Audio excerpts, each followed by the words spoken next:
So to get started on this Italian beef that contains no beef and no fake meats either, we're going to start with some giardiniera. It's one of the keys to making a really great Chicago Italian beef sandwich inspired sandwich. Now, this isn't the giardiniera that I would recommend. I went to 3 different grocery stores and for some reason, everyone was out of stock of a better quality giardiniera. This one is packed in vinegar, and something that's going to be good is going to be packed in oil. Normally, my fridge is stocked with Chicago Johnnies. I put this stuff on everything. I'm out of it right now, and I'm kind of kicking myself. Now, I could have made my own version. It's not that hard to make, but it does take a few days, and I wanted the sandwich right now. So I just picked up a jar of this big chunky giardiniera, and I'm gonna mince it down. I like smaller bites. I like when it's little things that you can put on sandwiches. Now, I don't know if this is right or authentic or if anybody else really does this, but I've done it in the past in the pinch and it works. So I'm just gonna toss it back in the jar and then I'm gonna cover it with a little bit of oil. I'm gonna be using some chili oil and olive oil. And that's it. Mix it up, toss it in the fridge. The oil might solidify a little bit, but that's okay. It's gonna be tasty in a little bit, in an hour or so. So now for the rest of the sandwich. Now, when I first started thinking about making this Italian beef sandwich, my original go-to was gonna be making it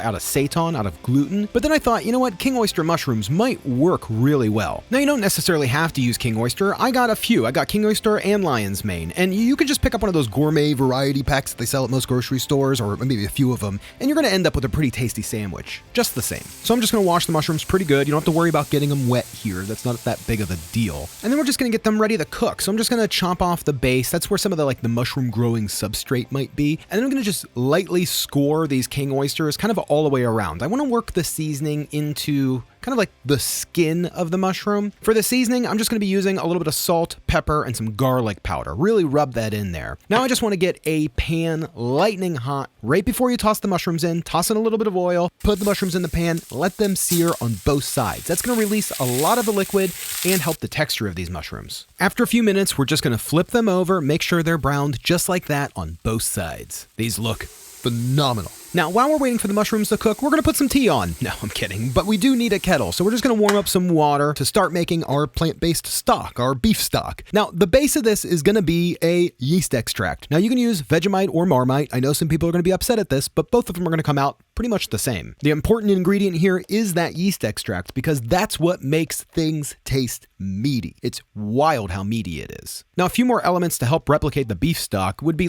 say something like mushroom seasoning and then some lactic acid. That's going to provide just the right amount of tartness, not much, but there is a little bit there. Now, one common trait of bone-based beef stock is the gelatin, and that really does change the mouthfeel quite a bit. So to replicate that, I'm going to be using some agar-agar. Not a whole lot, maybe a half of a teaspoon. We don't need this to gelatize up. We just need it to get thicker. Now, along with that, I'm going to add just a touch of olive oil and then start whisking in the water. This is going to create an incredible broth. Now, I gave it a little taste and I felt like it was still missing a little punch. And so I added a little bit of red wine vinegar and that was it. That was the perfect ingredient to finish this off. So I'm going to throw a lid on this, set it aside, and now our mushrooms should be done. Let's pull those out of the pan and let those cool down for just a minute. So this pan is filled with mushroom juices and bits, so we want to use that. I'm going to turn it down to a lower heat, add our stock in, and allow that to kind of deglaze the pan a little.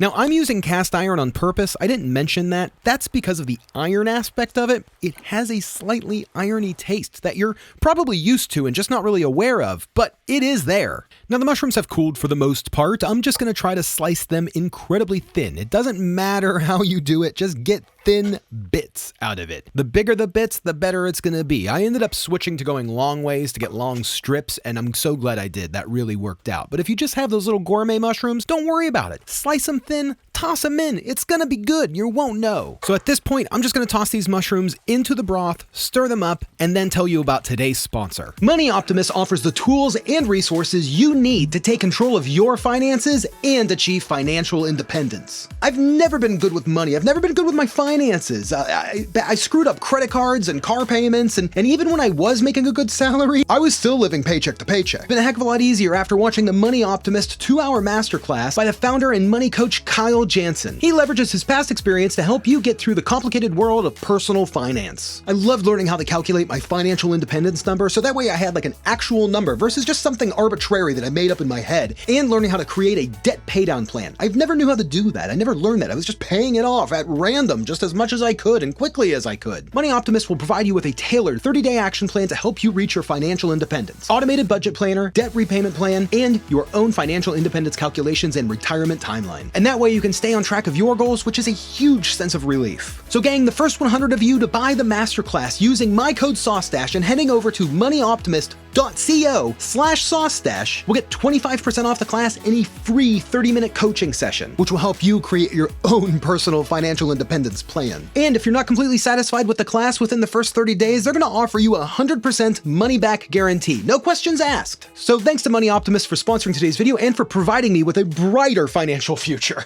Now we're going to let these hang out in the broth to allow them to kind of soak up that flavor and really take on that meaty aspect. But we need to build our seasoning blend, which starts with about a tablespoon of fennel seed and a tablespoon of sweet paprika, oregano, coriander, basil, thyme, garlic powder, chili flakes if you want it to be a little spicy, and then some black peppercorns. And that is it. This is our seasoning blend. I mean, and this is a pretty good seasoning blend. So what we're going to do now is we're just going to toss those into the pan with the mushrooms, stir them up, and just let them mingle together. All of those flavors are going to combine and it's going to create an incredible tasting sandwich and broth. Now for bread, I'm going to be using a French roll. Now this one might not be super authentic. I don't know. It's just the one that I like. It's from my just local grocery store bakery. It's a soft French roll. It's soft on the inside, fairly dense. It's kind of soft on the outside too, but you can tell it has a dense enough skin to where it's going to hold together, which is really the most important part. Because the big thing about this sandwich is it is wet. It's going to be kind of sloppy. At least I like it wet. Now I'm going to fill this bun to the brim, kind of like gently shaking off the mushrooms to remove any excess seasoning,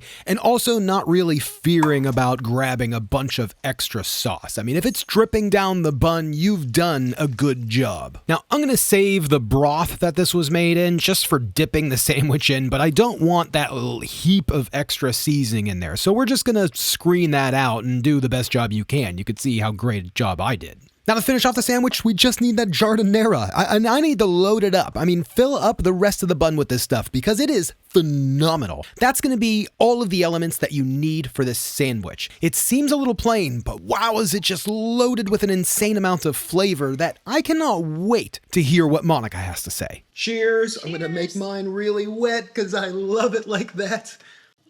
I love this. So I'm going to actually just take the spoon and do it. I love this. This is so insane. This is really good. This is so insane.